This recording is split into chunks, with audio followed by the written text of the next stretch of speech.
भूख लगी है। खाना दे दो ना। खाना दे दो।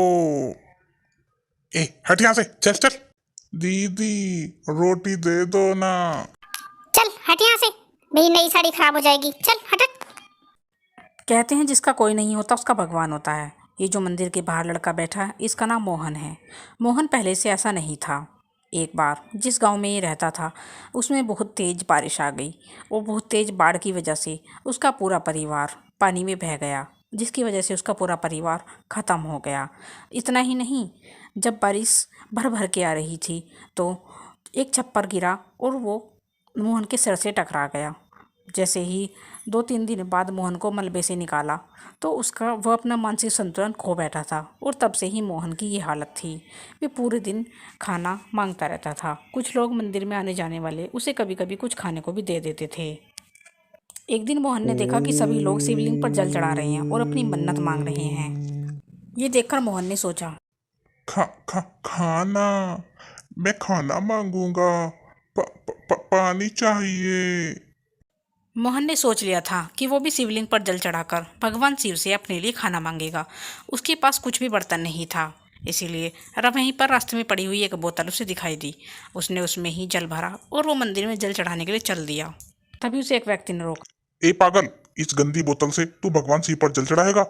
मार मार कर भर्ता बना दूंगा तेरा। पानी चढ़ाऊंगा। जाता है या अभी उतारू तेरा भूत? उस आदमी की डांट फटकार सुनकर मोहन वहाँ से चला जाता है। वो बहुत रो रहा था। तभी चलते चलते वो एक समुद्र के पास पहुँच जाता है और कुछ सोचता है।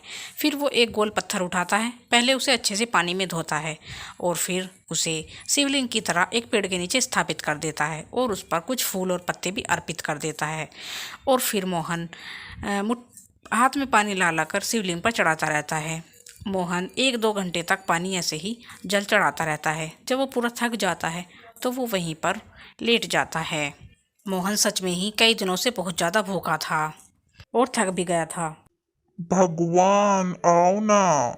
मुझे बहुत भूख लगी है। मुझे रोटी दो भगवान। तभी उस पत्थर से एक बहुत तेज रोशनी निकली और साक्षात भगवान उसके सामने आ गए। आप आ गए भगवान।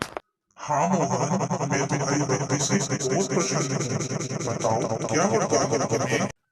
वरदान? ये क्या होता है? कोई खाने की चीज होती है क्या? उसकी बातें सुनकर भगवान शिव मुस्कुराए और फिर उन्होंने उसके मस्तिष्क पर कोई प्रकाश डाला, जिससे कि मोहन बिल्कुल पहले की जैसा हो। जय हो, भोले शंकर की जय हो। अब बताओ प्रभु, क्या चाहिए तुम्हें? दही चाहिए, सब्जी चाहिए या फिर कुछ और?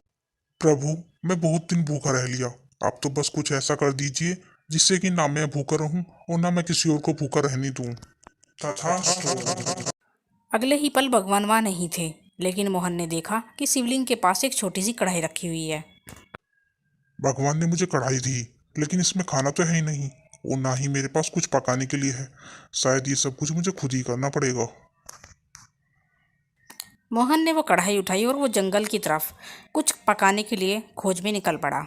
कुछ दूरी पर चलने पर जंगल की एक सड़क पर उसे रास्ते में एक आलू पड़ा हुआ दिखाई दिया, जो कि शायद किसी राहगीर का थैले से निकल कर गिर गया हो।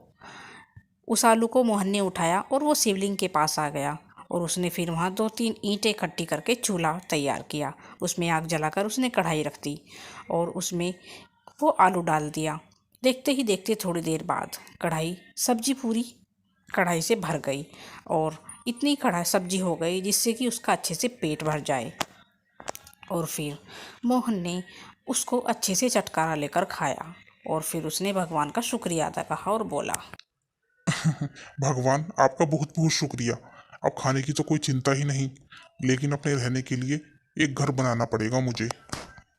फिर मोहन ने वहीं पर एक घर बनाने के बारे में सोचा और उसने जंगल से काफ़ी सारी लकड़ियाँ काटी और वहीं पर एक ऊंचे टीले पर लकड़ियों से घर तैयार कर लिया और उसके अंदर ही शिवलिंग रूपी पत्थर को स्थापित कर दिया। अब उसे कोई दिक्कत नहीं थी, वो अब आराम से रहने लगा, उसकी पूजा करने लगा। वो जंगल से लकड़ियाँ काटता और फिर उनको गाँव में बेच कर आता। उससे जो भी पैसे बनते उससे जो भी पैसे बनते सिर्फ एक अनाज का दाना कढ़ाई में डालता और उसकी भूख मिटाने लायक सब्जी बनकर तैयार हो जाती। फिर एक दिन आज मौसम कुछ ठीक नहीं लग रहा। जल्दी से जंगल से जाकर लकड़ी काट लेता हूँ। कभी बारिश शुरू हो गई तो दिक्कत हो जाएगी। जैसे ही मोहन आगे बढ़ा, काफ़ी तेज बारिश शुरू हो गई। मोहन समझ गया कि आज वो लकड़ी नहीं काट पाएगा। मोहन वापस अपनी झोपड़ी में जाकर बैठ गया। तभी उसने देखा कि दो साधु महाराज, जो कि काफ़ी तेज बारिश में उसी की तरफ चले आ रहे हैं। वो घर से बाहर निकला और बोला, साधु महाराज, यहाँ आ जाइए। बेटा, तुम्हारा बहुत बहुत धन्यवाद। हमें बहुत दूर जाना है, लेकिन ये बारिश। कोई बात नहीं बाबा, जब तक ये बारिश बंद नहीं हो जाती आप यहीं पर आराम कर लीजिए। बेटा, क्या तुम्हारे पास खाने को कुछ है? खाने की बात सुनकर मोहन थोड़ा सोच में पड़ गया।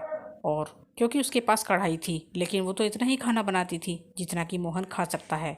फिर भी मोहन ने कुछ देर सोचा और उसके बाद वो अंदर गया। उसने चूल्हा जलाया और चूल्हे पर कढ़ाई रख दी और फिर उसने अनाज के 3 दाने उसमें डाल दिए। लेकिन फिर मोहन ने महसूस किया कि कढ़ाई बड़ी हो गई है और उसमें सब्जी भी बनकर तैयार हो गई है, वो भी पूरे 3 लोगों के भरपेट के लिए। ये सब देखकर मोहन बहुत खुश हुआ और उसने साधुओं को भी खाना खिलाया और खुद भी उसने पेट भरकर खाना खा लिया। साधुओं ने उसे बहुत आशीर्वाद दिया, लेकिन दूसरी तरफ बारिश बंद होने का नाम ही नहीं ले रही थी। तभी काफ़ी देर तक बारिश बंद नहीं हुई। फिर मोहन ने साधुओं से कहा, साधु महाराज, लगता है कि बारिश बंद नहीं होगी। आप दोनों यहीं पर रुकिए, मैं अभी आता हूँ। फिर दोनों साधु वहीं पर रुक गए। बारिश काफ़ी तेज थी। मोहन की झोपड़ी तो ऊंचे टीले पर बनी हुई थी, इसीलिए उसे तो कोई दिक्कत ही नहीं थी। लेकिन अब उसे गांव वालों की बहुत दिक्कत होने लगी थी और उसकी ये परेशानी सही साबित हुई। गांव में तेज बारिश आने की वजह से बाढ़ आ चुकी थी। तभी मोहन अपनी झोपड़ी के अंदर गया और कढ़ाई को बाहर लेकर आया और बोला। कढ़ाई को नीचे रखकर उसने हाथ जोड़कर भगवान से कहा, हे शिव शंकर, मेरे पास ऐसा कोई भी साधन नहीं है जिससे कि मैं गांव वालों को बचा सकूं। आप इस कढ़ाई का कुछ ऐसा इंतजाम कर दीजिए जिससे कि मैं गांव वालों की जान बचा सकूं। देखते ही देखते कढ़ाई काफ़ी बड़ी हो गई थी, इतनी बड़ी कि एक साथ 4-5 लोग उसके अंदर बैठकर पानी से बाहर आ सके। मोहन ने जल्दी से उस कढ़ाई को उठाया और उसने पानी में ले जाकर गांव के सभी लोगों को धीरे धीरे सुरक्षित जगह पर पहुंचा दिया। ये सब होने के बाद गांव वाले बहुत ही शर्मिंदा थे। अब तक वो जिस मोहन को डांटते और फटकारते आए थे, उसी मोहन ने आज उन सबकी जान बचा ली। मोहन, हम सबको माफ कर दो बेटा। अरे नहीं नहीं काका, आइए, आप सबको मैं खाना खिलाता हूँ। आप सबको भूख लगी होगी ना। मोहन ने एक बार फिर से अपना चूल्हा चलाकर कढ़ाई को रख दिया और गांव वालों की गिनती के अनुसार ही अनाज के दाने डाल दिए। देखते ही देखते सब्जी बनकर तैयार हो गई, खाना बनकर तैयार हो गया। उसने सबको खाना खिलाया और सभी गांव वाले उससे बहुत खुश थे।